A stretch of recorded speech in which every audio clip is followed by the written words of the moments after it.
we couldn't have a linear conversation about customer insight. We talked around it, and I'll try and explain some of these headings that we put up here. We talked about, as a principle, understanding different types of customer.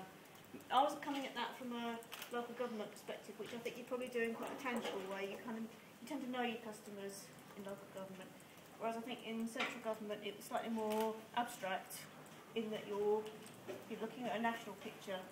But we thought, though, the advantage there was having a person in mind, different type of person, and being able to kind of experience the service from their perspective. So having some quite strong perspectives to work from. We looked at sharing information across services. Again, that's happening quite different locally to centrally. In my experience is locally, people can make it work if they want to. Why? What's different locally?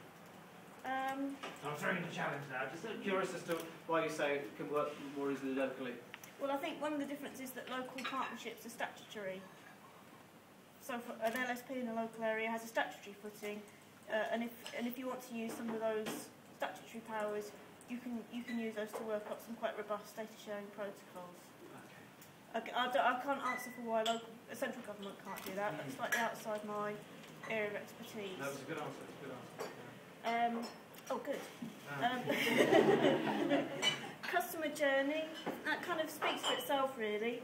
But we thought it's not just kind of dipping into what do you think of this website. We thought that was experiencing something that happens to somebody, the kind of as they start an activity, a process, leaving prison, whatever it is, to the end of their experience, what they go through, the kind of experience that they have. And my view, rather than the group one, that's about the totality of the service, not just the online part of it. We had some sense that to break this down, to talk about real people, real users, rather than a kind of sort of, fictionalised group. Have I said that? Is that what people meant with real users?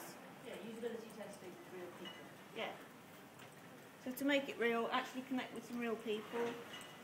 I can't remember what sort of service meant.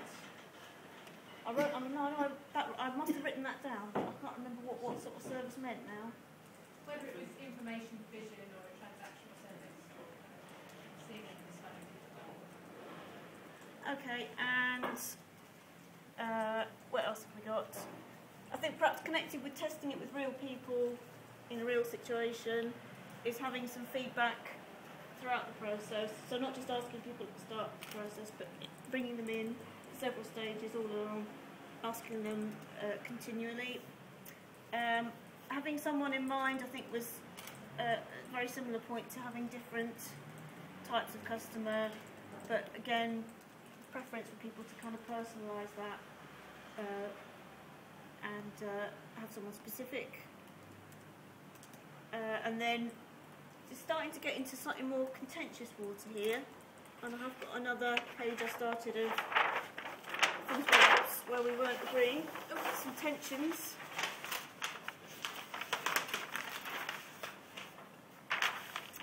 I don't know if I have the answers to you for these, but I'm happy to describe what I thought were some of the problems, which is if you're talking about customer insight, are you talking about everyone?